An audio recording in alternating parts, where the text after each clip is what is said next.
Discute hoje o plano diretor da cidade de São Paulo, que foi apresentado semana passada à Câmara Municipal.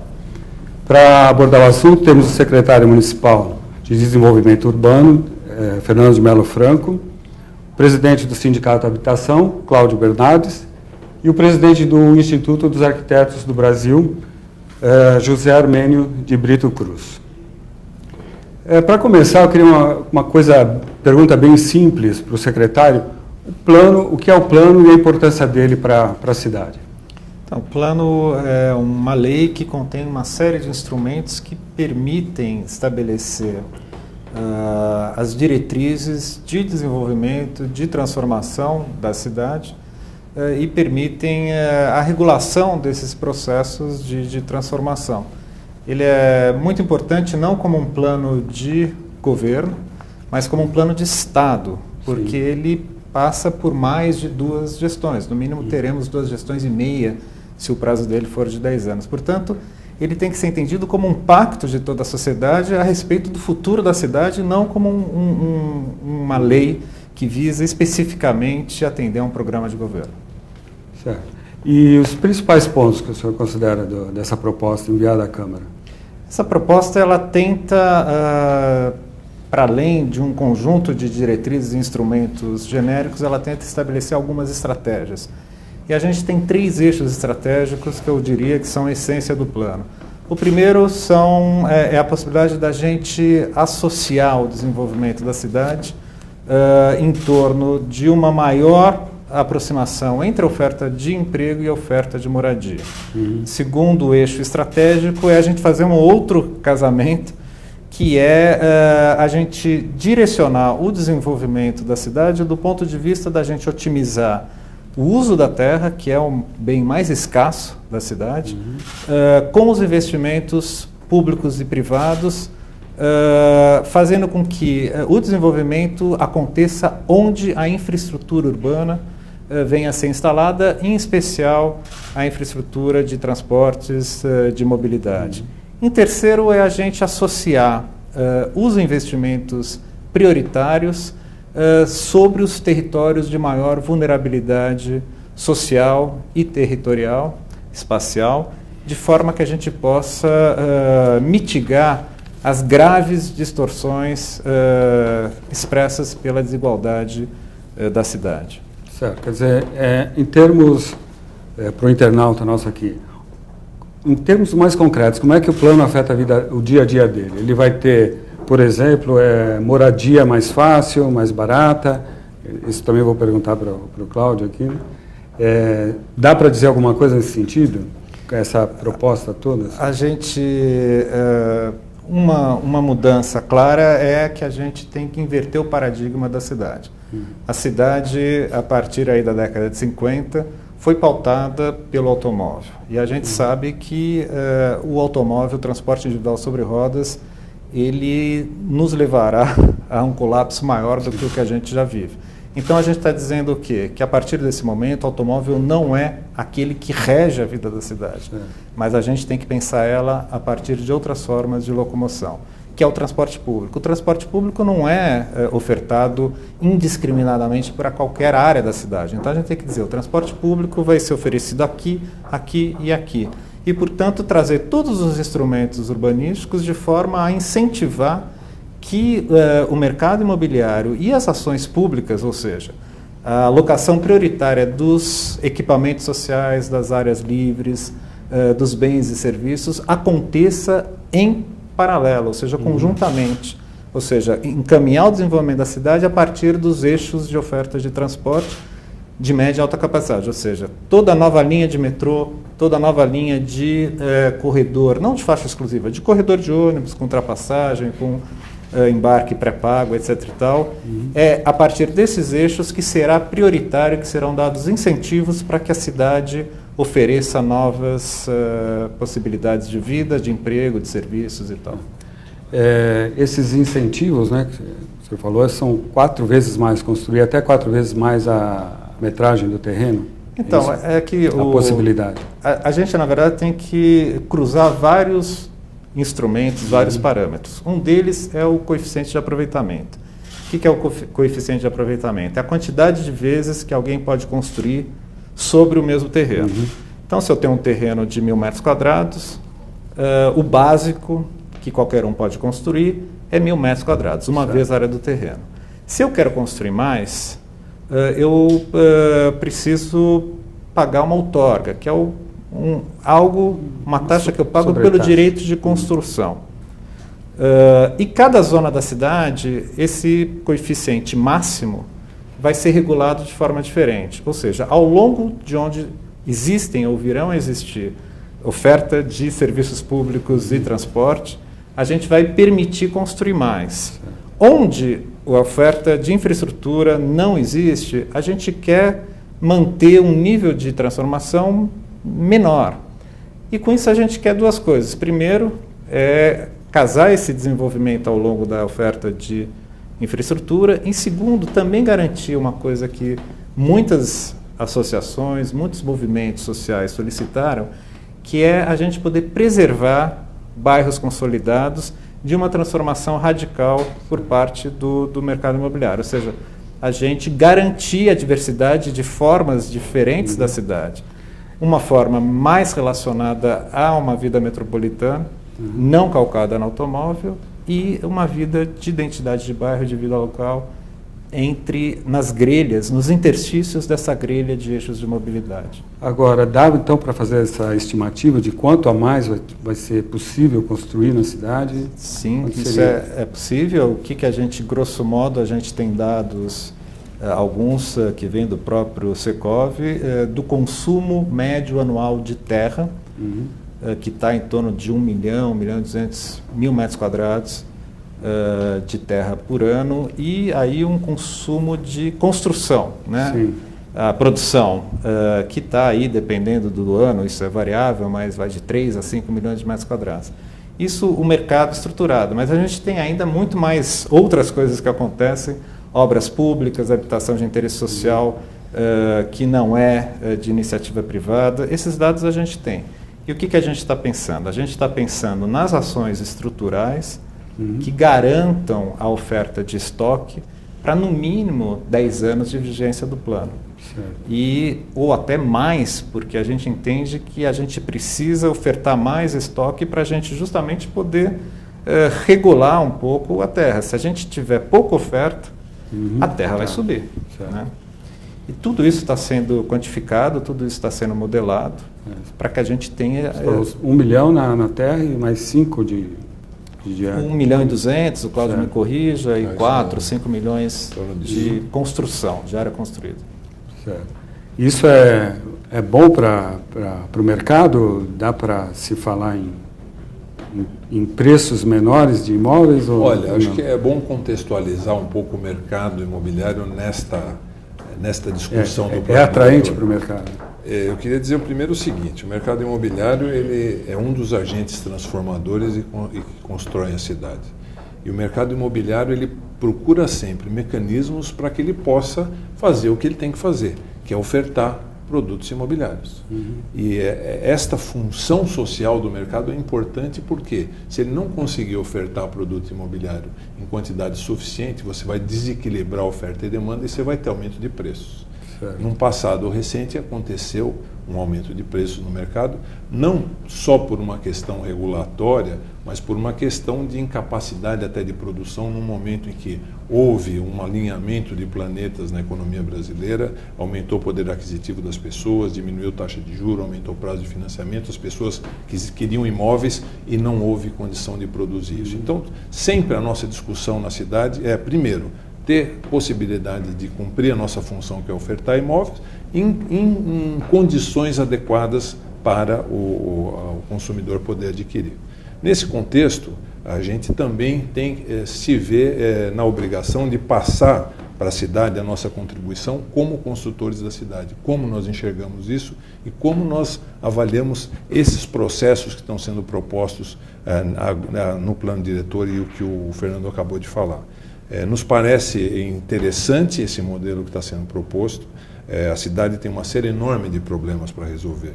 O plano diretor, como o Fernando falou, é uma série de diretrizes, eu considero uma constituição urbanística, onde a gente vai pautar toda a nossa atitude em relação ao desenvolvimento da cidade, as diretrizes e objetivos.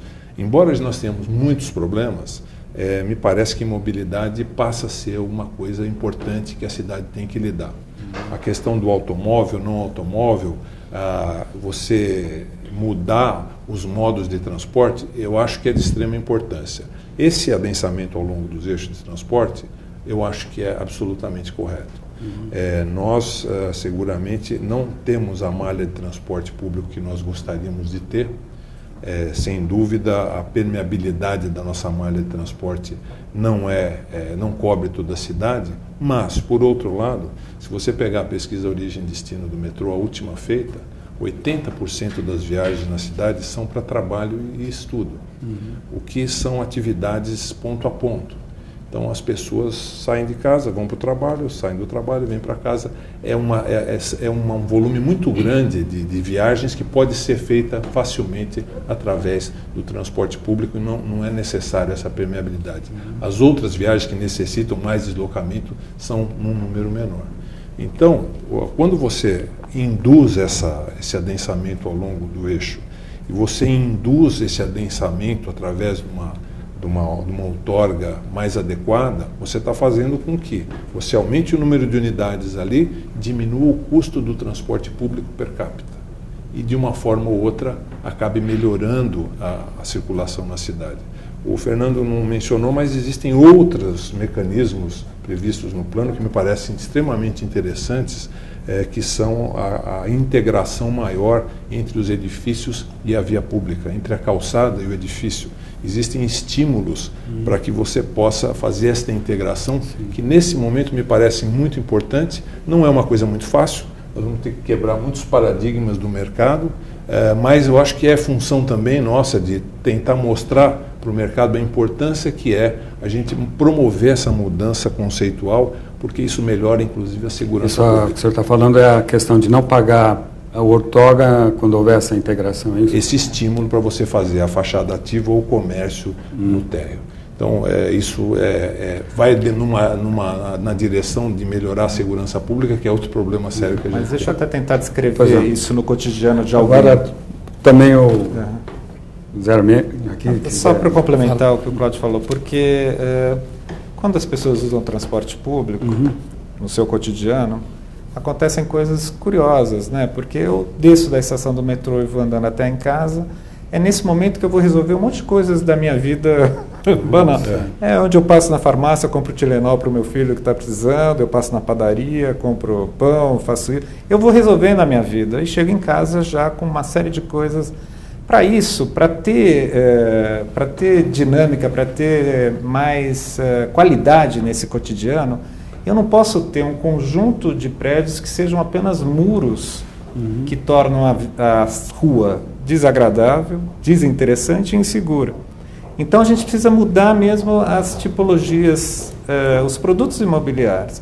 O que a gente está fazendo? É muito difícil obrigar, isso foi um longo debate com o Secov, obrigar num primeiro momento não vai funcionar, a gente tem que construir uma nova cultura de uso da cidade. Então a gente está dando um incentivo.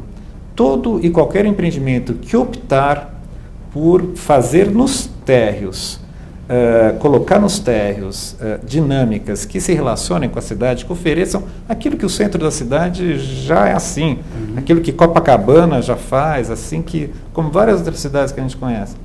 Então, essa área não vai ser computável, essa área não vai pagar outorga, é um incentivo que se dá para que se torne atraente. Isso pode entrar no modelo financeiro como um todo de maneira bastante positiva. Então, mas em relação a isso, gostaria de perguntar.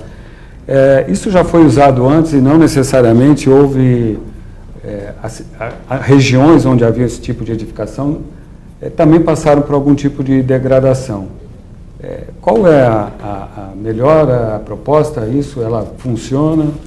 Então, os arquitetos abordam, estávamos falando aqui em números, 5 milhões de metros quadrados construídos ao ano, ou 3 milhões, que seja. A abordagem do arquiteto é como esses 5 milhões vão ser construídos. que cidade está se consolidando com esses milhões de metros quadrados construídos. A questão da mudança de paradigmas que esse plano diretor proposto indica na colocação, na priorização do transporte público, sim, tem uma série de consequências nesse sentido. Como, por exemplo, a qualificação do espaço público, para fazer como o Fernando estava dizendo, para andar pela calçada entre a estação do metrô e a casa, tem que ter calçada. Sim. E o entendimento de que a calçada é um espaço público, ela não é uma continuação da casa. Quer dizer, ela, além de ser uma continuação da sua casa, ela é uma continuação do espaço público, da estação de trem e por onde você tem que andar. Ela não é uma particularização de cada casa, ele é um conceito de um piso que deve ter que ser contínuo. O acesso à praça é um lugar de estar na cidade. Então, a cidade do transporte público é a cidade que qualifica o espaço público. E aí, nesse momento, é importante a gente dizer, nós estamos discutindo o plano diretor que desenha diretrizes. Ele não soluciona tudo ainda. Ele dá diretrizes, nós vamos ter o capítulo de discussão da lei de uso e ocupação do solo, nós vamos ter a discussão da aprovação de projetos, mas nós entendemos que a direção que o plano coloca de adensamento, de prioridade do espaço público, é a direção que a gente já tinha que ter entrado há algum tempo. As cidades brasileiras estão atrasadas nesse sentido. A priorização e o incentivo da fachada ativa ou de uso misto, e eu iria mais adiante, na geração de uma mistura de rendas na cidade, que a gente tem que romper com esse isolamento de até tal renda mora aqui, acima de tal renda mora acolá, separado. Não. As rendas e as diferentes faixas de renda têm que estar juntas e a gente tem que aprender a conviver com o diferente. Esse é a base e o fundamento de uma cidade saudável, segura, sem guetos. Porque o gueto que gera violência e aí entra no círculo vicioso. Muro, medo, violência, e a gente chega na situação que nós estamos agora, que é a geração de grandes empreendimentos murados, fechados, criando guetos ou de ricos ou de pobres, mas sem cidade. Acho que o início do plano diretor é um bom começo para a gente, nos próximos capítulos, fortalecer e radicalizar um pouco essa visão. Certo. Ainda na questão da mobilidade, né, esse incentivo a prédios só com uma vaga de garagem, né? Como é que fica isso para o mercado? Essa foi uma discussão boa que nós tivemos com relação a essa questão da vaga. A conclusão é a seguinte, desde que você tenha uma oferta de um produto onde é possível a pessoa morar sem utilizar o veículo, a necessidade dessa vaga não se torna tão premente. Eu mesmo fiz retrofit aqui no centro da cidade, na Avenida São João, em prédios antigos que não tinham vaga de garagem. E eu tinha essa preocupação de não ter muita aceitação no mercado uma unidade sem vaga. Mas o que você vê? As pessoas que compraram ali eram pessoas que trabalhavam no centro. Muitas delas venderam o carro para poder comprar o apartamento e efetivamente não precisavam da vaga. Então, você, estando nesse eixo e tirando partido de você estar numa rede, num sistema de transporte, me parece adequado. A discussão que a gente tinha era que seria necessário você dar condição da pessoa, no mínimo, ter uma vaga, se assim for desejável. Então, essa é a discussão. O fato de ter o máximo de uma vaga, acredito que nos eixos onde se vai implantar isso é absolutamente possível do ponto de vista de mercado. Certo. Acho que é bom a gente frisar que isso só acontece ao longo dos eixos, né? Sim. Fora dos eixos, é normal. A questão não... Quem quiser ter 3 carros vai poder. Ou fora mais, dos eixos, pode ter, né? Ok.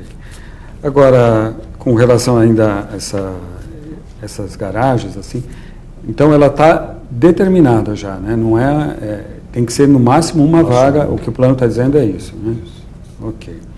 Agora, também uma crítica que se faz aí ao plano é que com essa questão dos eixos de transporte, esses eixos, eles existem quase em vários pontos da cidade, eles estão bem espalhados.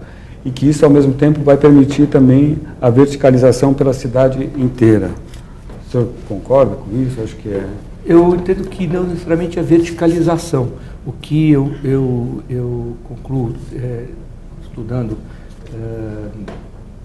no nível de profundidade que eu cheguei do plano, é a questão do adensamento, que se confunde adensamento com verticalização. São coisas e conceitos de densidade. Existe a densidade construtiva, existe densidade domiciliar e existe densidade populacional. Então, se nós falarmos, é importante a gente divulgar em índices, né? Se São Paulo está, hoje acho que no índice médio de 100 e pouco, né, que é o que a cidade de São Paulo tem, Paris tem o índice médio de aproximadamente 270, quase 300. 3 vezes. E é uma cidade menos vertical do que São Paulo.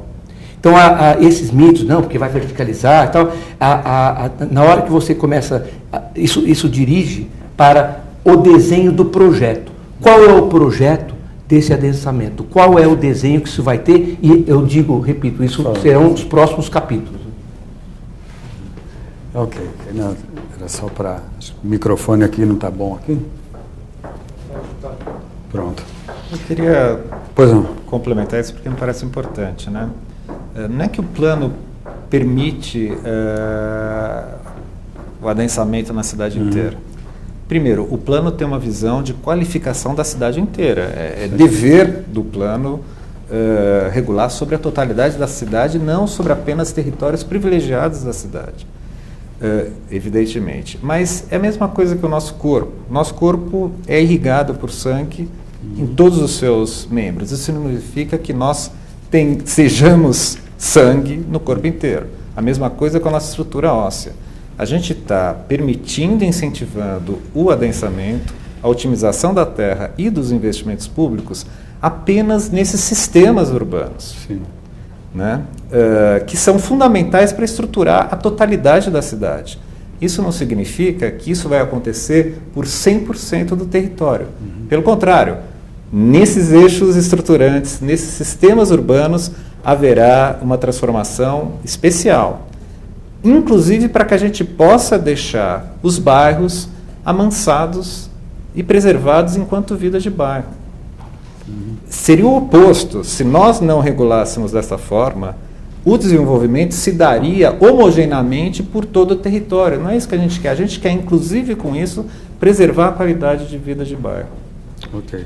Mas dá para falar em alguns bairros ou regiões que tendem a ser mais adensadas? Todas as regiões por onde o eixo passar, teoricamente, elas terão um potencial de adensamento. Ressalvadas as zonas exclusivamente residenciais que não terão esse adensamento. Agora, o que o Fernando falou é importante porque existe uma realidade, nós temos uma demanda na cidade. E o mercado, como um instrumento de construção da cidade, quer saber o seguinte: aonde eu ofereço essa demanda? E aí a gente tem que entender aonde será o melhor lugar para a gente fazer isso. E, sem dúvida, é ao longo dos eixos. Certo. Mas, de alguma maneira, por exemplo, eu já vi coisas que bairros hoje já bem até verticalizados, como Moema, eles podem ficar mais adensados ainda, isso... Não tem mais espaço, não tem esse Tem risco. terreno. Ninguém vai comprar Porque um edifício embora tenha, de... tenha corredor e tudo, ele não tem mais terreno. Não temos terreno, não tem esse risco. Principalmente porque a faixa é de 150 metros. Não tem risco. E agora, com relação ainda às garagens, então, esse tipo vai depender, independentemente do tipo de padrão, da tipologia, de número de quartos, o padrão de imóvel. Pode ser uma Mercedes ou um Fusquinha, mas é um... Quer dizer, nesse caso aí não fica fora a questão da... Sobre essa questão das vagas, o que é importante é muito caro ter carro. É muito caro. O carro custa mais do que a prestação que você paga para o consórcio. Certo. É muito caro para a sociedade manter o carro, manter estacionamentos, manter ruas. Você vê, a gente não tem ruas para a quantidade de carro que a gente tem, porque o preço do carro não se computou, além da prestação do pagamento do bem, o custo dele andar na rua, o custo da vaga. Por exemplo, hoje, se você quiser, é quase que incentivado você ter mais que um carro. Eu não estou dizendo só do ponto de vista da legislação urbanística, do ponto de vista da estruturação da economia brasileira. Sim. É quase incentivado você ter carro. Então a gente está vivendo um momento de mudar. Vamos mudar.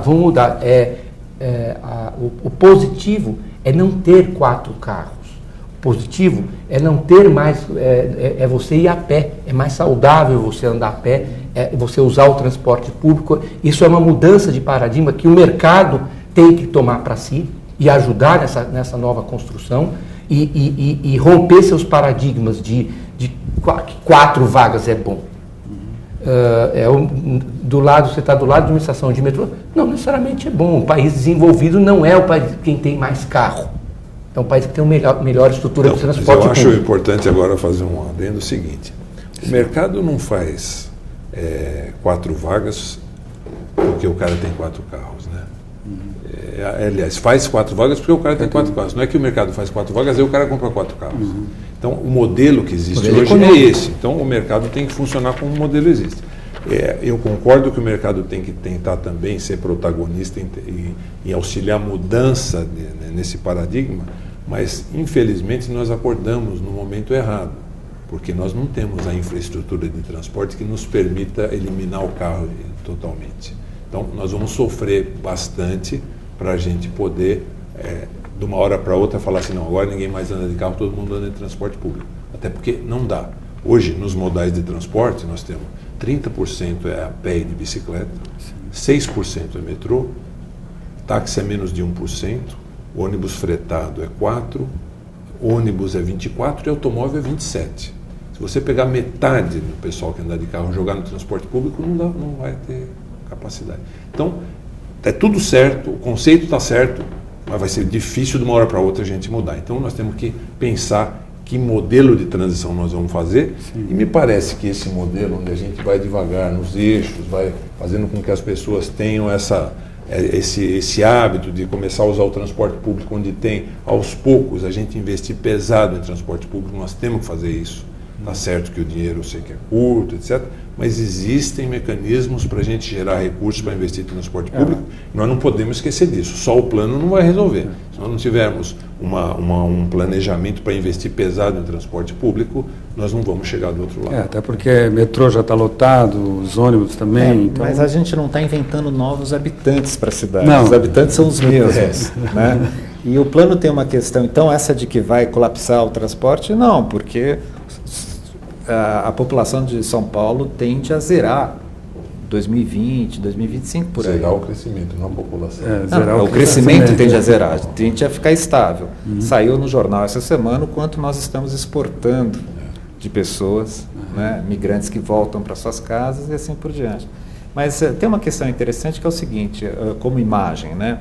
Todo mundo já viu o desenho animado que tem o trem, tem um trilho, acaba, o próprio trem pega um trilho, bota na frente, ele anda mais um pouquinho, bota na frente. Essa é a imagem desses eixos de mobilidade na nossa cabeça.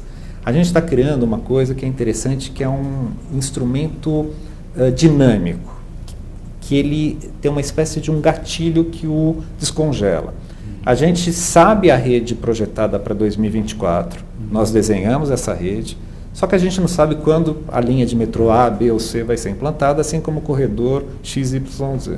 Então, o que a gente fez? A gente já, ao longo dessa linha, a gente já estabeleceu todas as regras que estão lá congeladas. Quando uma nova linha de metrô vier a obter o seu licenciamento, empenho das verbas e a ordem de serviços, automaticamente descongela o regramento para aquela... Então, a gente vai liberando o estoque, a gente vai induzindo a transformação ao mesmo momento em que o Estado garante os investimentos em infraestrutura. Esse é um mecanismo dinâmico que nós entendemos bastante importante. Não dá para a gente pensar em instrumentos estáticos para uma cidade e para uma sociedade, para uma economia que está em processos de transformação muito acentuados nas últimas décadas. Tem o Sinduscom que estava também com a preocupação da compra de terrenos, que quem comprasse terreno até uma certa época fosse regido pelo plano atual. Isso está sendo em discussão? Já teve algum... Está em discussão, uma insegurança, ela sempre existe, não importa se a lei diz que vai ser quadrado ou redondo, ninguém sabe quando vai ser aprovada e se no processo vai se alterar alguma coisa, há uma insegurança muito legítima que é inerente a qualquer lei. Só que a gente está pensando um tempo de vigência dessa lei de no mínimo 10 anos. Certo. Então, alguns meses de de dúvida, faz parte de um processo que é para reger a cidade por uma década no mínimo. Secretário, como é que ficou a outorga? Ela foi reduzida? Como é que é o cálculo atual, proposto pelo plano? Então, como é que está a outorga? Na primeira minuta que foi apresentada, havia uma série de distorções que, de fato, estavam encarecendo de uma forma negativa. Nós recalibramos esse cálculo e ajustamos, inclusive, um conceito nessa outorga. O que a gente está querendo? A terra é escassa. A terra é escassa para o carro passar, a terra é escassa, o espaço da cidade é escasso, os carros querem mais espaço, os ônibus querem mais espaço, os cicloativistas querem mais espaço, o mercado imobiliário está à cata de terreno, o poder público está à cata de terreno também para fazer os seus equipamentos. A terra é um dos bens mais preciosos da cidade. A gente não pode subutilizar a terra. Hoje em São Paulo, que é uma das grandes metrópoles do mundo, o aproveitamento médio da terra é muito baixo. Por exemplo, apenas 3,2% da cidade tem um aproveitamento 4. Apenas 18%, se eu não estou enganado, tem um aproveitamento 2 e 4. É muito pouco para a metrópole. Aproveitamento de 2 vezes a área do terreno é baixíssimo. Né? Então, a gente precisa otimizar a terra. Então, o que a gente está fazendo? Se eu tenho um terreno de 1.000 metros e eu quero construir acima de 1.000 metros, eu vou ter que pagar a partir desse básico, que é 1. Se eu quiser construir 1.002 metros quadrados, eu vou pagar por 2 metros quadrados a mais um preço relativamente maior do que aquele que quiser construir os 4.000 que ele teria direito. Ou seja, a gente está, quanto mais ele chega ao limite do coeficiente máximo que a gente está propondo, mais o custo da outorga decresce. Evidentemente, ele vai ter que pagar mais do ponto de vista absoluto, porque quem constrói 10.000 tem que pagar mais do que quem constrói 1.000. Certo. Mas o valor relativo por metro quadrado vai baixar e baixar significativamente, justamente para a gente estimular que as pessoas usem da melhor forma possível a terra. Isso eu acredito que é bom para todo mundo, porque quanto mais se usar a terra, mais a incidência do custo da terra por metro quadrado vendido, de casa, de escritório, do que seja, tende a se reduzir também. E a grande dificuldade do poder público está em arrumar terra para suas coisas. O mercado imobiliário, acredito que uma das maiores dificuldades é conseguir o insumo da terra. Se você pode otimizar mais, eu prefiro construir mais num terreno do que construir a metade em 2 terrenos, porque são 2 trabalhos, conseguir 2 insumos que são 2 terras distintas. Agora, então me parece, né, voltando de novo aí a questão, é que são notícias boas para o mercado, né, porque não tem a menor dúvida. A gente não está tão caro, não vai ser tão caro. Entendendo o mercado como um conjunto de ações que envolvem o consumidor, sem dúvida. O que o Fernando falou é verdade. À medida que você tem um aproveitamento melhor do terreno, a incidência do custo do terreno na unidade começa a cair.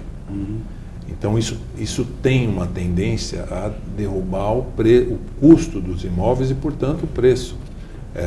Até imaginando que você tem uma concorrência grande em todos esses eixos. E a concorrência que faz o preço flutuar. O fato da gente ter menos vaga de garagem também vai reduzir o custo. Porque hoje uma vaga de garagem custa caro para fazer. Cada vez mais você vai 2, 3 subsolos, como a gente vai aumentando, as pessoas têm 3, 4, 5 carros, o número de subsolos aumenta, o custo aumenta. Então, este modelo ele vai na direção de você tentar reduzir o custo e, portanto, o preço do imóvel se você tiver condição de ter oferta. E aí é a vantagem, porque se você reduzir só o custo e não tiver equilíbrio de oferta e demanda, o preço aumentará independente disso. Agora, me lembrou a questão também do Código de Obras, né? Que acho que estavam entre as, não tem a ver com o plano, mas estavam entre as legislações aí que estavam para ser revistas. O senhor tem alguma previsão a respeito? Tem tudo a ver com o plano. Na verdade, o plano diretor, o Código de Obras, a Lei de Ocupação do Solo que o Armênio já colocou, os planos de bairro, os planos regionais estratégicos como um todo, fazem parte do que a gente chama o marco regulatório da cidade. E a gente já começou a pensar a revisão do Código de Obras, que é um Código de Obras literalmente anacrônico. Sim. A base dele é da primeira metade do século passado. Né? E a gente precisa revê-lo por uma série de motivos. Né? Mudou a forma da gente entender a cidade e tal, e o plano tem 1000 problemas e tem muitas leis complementares espalhadas por aí. É uma dificuldade, a gente quer inclusive consolidar. O que é isso? Pegar toda a lei, vamos zerar e fazer uma nova lei onde eu possa obter todas as informações apenas num texto. Isso abrevia o trabalho de todo mundo, torna os processos mais claros, né? Rápidos, etc. E tal. E é importante a população saber que não só na discussão do plano diretor, mas na revisão do Código de Obras, da Lei de Uso de Ocupação do Solo, a gente também pode dar passos importantíssimos no sentido do desenho dessa nova cidade. Talvez até mais específicos e mais próximos de determinadas características urbanísticas, mais próximas de uma nova cidade do que só nesse plano de diretrizes que nós estamos discutindo agora no plano diretor, que são fundamentais, são estruturadores, mas eles precisam de ter essa complementação. Qual vai ser essa densidade? Qual vai ser esse adensamento? Como é que vai acontecer esse corredor? Ele vai deteriorar ou ele vai melhorar a cidade? Esse é o próximo capítulo da discussão desse marco regulatório. E a gente está recebendo diversas críticas a respeito da dificuldade, e você mesmo colocou aqui no começo da conversa, das pessoas entenderem. Eu também não sei ler uma partitura musical, não sei ler o texto jurídico e compreender exatamente. Então, a gente, a partir de agora, vai começar um processo de tentar, ilustrar esses instrumentos e como esses instrumentos podem vir a transformar a cidade, e a gente vai lançar um concurso que é muito importante. É um concurso de ideias, onde a gente vai, em cooperação com o Instituto dos Arquitetos do Brasil, a gente vai propor que quem quiser modele novas tipologias, novas morfologias. O que é isso?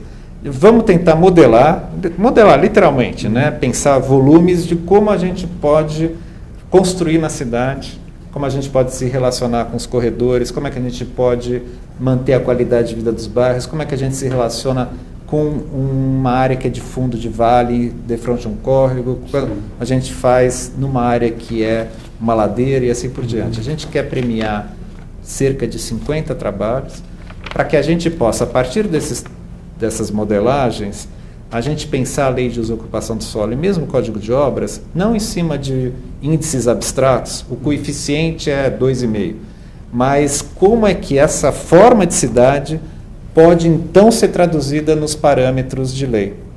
Né? E poder fazer esse debate com a sociedade, com a cidade, em cima de imagens que as pessoas possam efetivamente compreender e se imaginar percorrendo-as, né? Que é o espaço da cidade. Isso é fundamental, e o Secov já se candidatou a fazer um efeito demonstração em 2 regiões da cidade, para que a gente possa apresentar ideias e entender como que isso na prática funciona. Porque uma coisa, e o Fernando tem razão nisso, você vai com um texto desse, do plano diretor para a população em geral, absolutamente eles não compreendem o que está escrito lá, e muitas das vezes os anseios que eles têm, que são muito importantes, não conseguem ser traduzidos também num texto de lei, porque também não consegue haver essa informação. Então, essa questão visual, ela vai ser muito importante para as pessoas entenderem o que nós queremos da cidade. Ok. Eu queria aproveitar o gancho aqui da pergunta do internauta, que ele está querendo saber se o projeto Nova Luz está contemplado no plano diretor. Então, projetos específicos não são contemplados, né? Não faz parte do objetivo de um plano diretor. Como é que a luz está contemplada? A partir de uma série de instrumentos, e entre eles aquele que sacramenta, mantém as operações urbanas vigentes, entre elas a Operação Urbana Centro, na qual a Nova Luz está inserida. Inclusive projetos como né? Bom, nós falamos aqui a Nova Luz, tinha vários outros desses projetos aí, então eles entram dessa maneira. Que eles As operações urbanas, o Arco Centro, Tietê, Água Branca, Águas Espraiadas, Faria Lima, Isso. são rigorosamente mantidas, até porque elas são uma lei e há um compromisso dessa lei em que os investimentos e o desenvolvimento sejam realizados. Isso não se altera. O Instituto, ele fiscaliza no sentido de que o projeto foi aprovado, né? Porque o plano diretor atual ele também previu muitas outras coisas que acabaram no... O Instituto de Arquitetos não fiscaliza. Eu digo assim, fiscaliza no sentido informal, né? Vai acompanhar, vai cobrar. O Instituto de Arquitetos é uma entidade que tem aqui em São Paulo 70 anos, está fazendo agora em novembro, e ele procura contribuir com a cidade, tanto a população quanto a administração pública. Nós estamos, por exemplo, abrindo agora dia 12, na semana que vem, a Bienal de Arquitetura, que discute exatamente isso. Discute a cidade, os modos de usar e os modos de fazer a cidade, onde a gente vai estar disponibilizando instrumentos para a população. Ela não é uma coisa interna dos arquitetos, ela procura mostrar para a população como que as cidades são feitas, o que está acontecendo hoje em Detroit, o que está acontecendo na China, como que as populações estão vivendo, para que a cidade tenha instrumentos de análise para contribuir para a administração pública, agora o Fernando está lá, para contribuir para a administração pública na construção de uma nova cidade, porque a cidade é uma obra coletiva, não é o arquiteto sozinho que faz a cidade, nem o arquiteto secretário, nem o Cláudio Bernardes Nossekov, que faz sozinho a cidade. A cidade é uma obra coletiva que todos contribuem. Então, quanto mais a gente puder, e aí como arquiteto, o papel do Instituto, disponibilizar esses instrumentos para a população, daí a gente está cumprindo a nossa missão. Okay. Bom, nosso tempo está quase se esgotando. Eu queria uma rápida consideração final de vocês aí, por favor. Começando pelo secretário. Bom, a gente falou bastante na outorga, no mercado, na questão dos eixos, mas o plano não se resume a isso. Isso é um dos setores, um dos eixos estratégicos.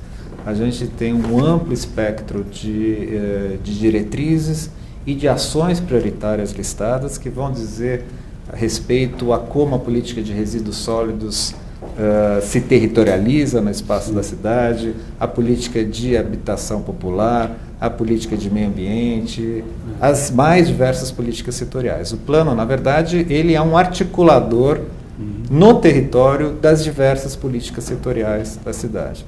Então, é muito mais do que aquilo que a gente está discutindo aqui, e o nosso compromisso, de fato, é muito importante a gente deixar claro que ninguém vai sentir a mudança no dia seguinte.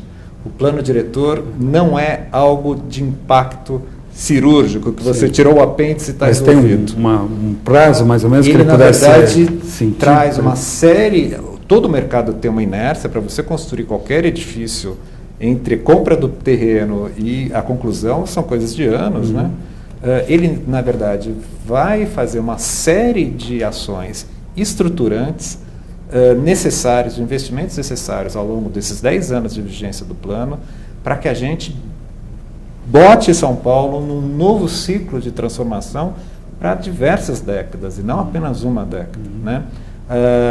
A gente vai ver as diferenças, a gente vai sentir isso a partir do momento em que os investimentos virem a acontecer, que estão muito mais relacionados com os programas de governo do que com um programa, um plano de Estado, como é o plano diretor, né?